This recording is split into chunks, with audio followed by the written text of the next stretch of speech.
Although it may seem the same to other people, for me, each thing I produce is a new expression and I always do each job from a new interest.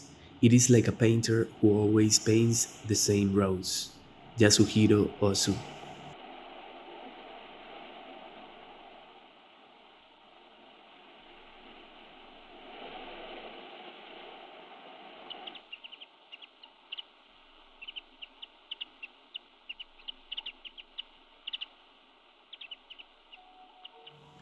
Writing about early summer leads me to very deep feelings that have been fixed forever in the depths of my being. When trying to convince you to approach this film, it is not only because it is one of the most eternal dramas and conflicts in the history of cinema and of humanity. Here we feel the levels of sadness, nostalgia, and happiness wrapped up in a single feature film. The most sublime and real sensations that real cinema can produce. The most connected and closest to that universal feeling that great masterpieces provoke. Therefore, if you want to enter the living and organic world of the Japanese master, I suggest you start here. Early Summer is not a simple post-war Japan movie. It is a reflection of the division and collapse of the Japanese family because of the war, of the consequences that Japan and the world experience when having to change their entire way of life, when the capitalist impositions of the way of the system monopolize the daily life and reality of the people, not necessarily for their benefit but rather for their gradual degradation. Also manages to be inspired by this transformation and focuses his gaze on the family and the conflict of generations.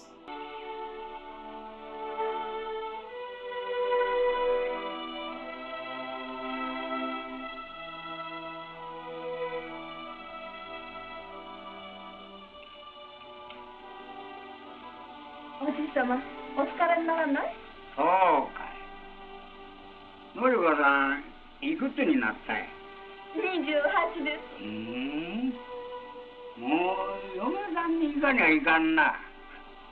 おじい様、いいとこあ He りま does せん？ it in such a bold, poetic, and pure way that one is left with the feeling of having lived each moment and emotion firsthand. おじい様ご存知 My ありま words す？ full of adjectives and commemoration fall short of the experience that also gives us in 2 hours of footage, so perfectly made, directed, and portrayed, to make us feel the best that art can achieve contact with the infinite through the finite image of life. But I'm not talking about galaxy or special effects or existential verbiage.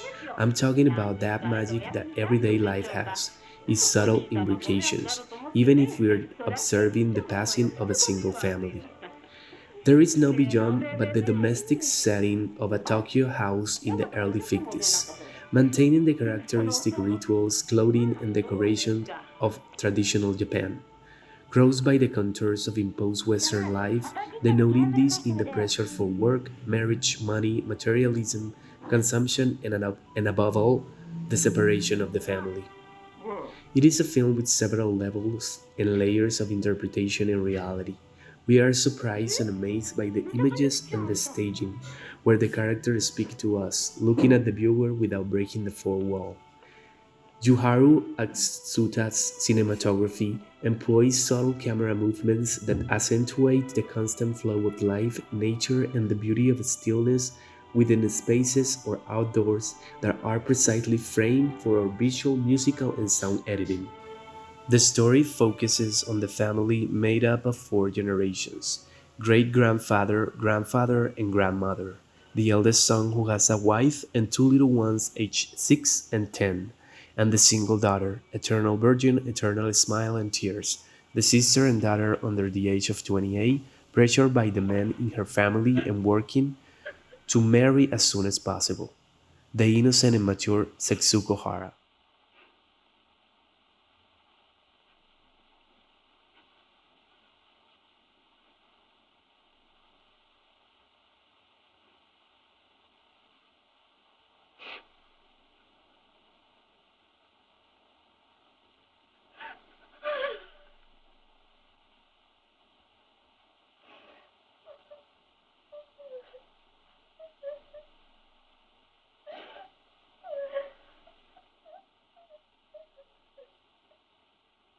I have no way of expressing something that is beyond description with words.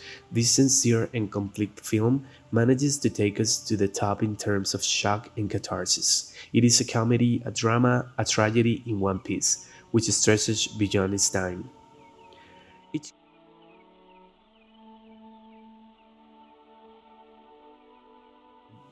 Each character is so perfectly built and at the same time so real. The children are the reflection of their father, rough and imposing. The grandmother remembers with pain and melancholy her son who disappeared from her in the war. This story or character that does not appear complements the family framework in such a powerful way, turning it into a deep dramatic line. With the mere gesture of looking up, of looking at the sky and the clouds, the mother longs for her son to return. This is transcendence at the simplest level.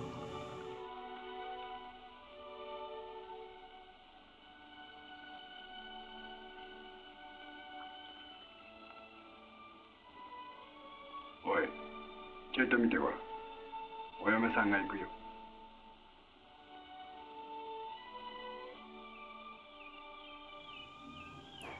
If you love cinema, if you connect with the transcendental that arises from everyday life, if you love emotion, sincerity, and feelings, if you want to see images that touch your skin and heart like the sweet touch of the wind on a shoulder, you long to stop the fast paced and banal life, enter the stationary world of Osu. Immerse yourself in early summer cinematic poetry and you'll feel more human.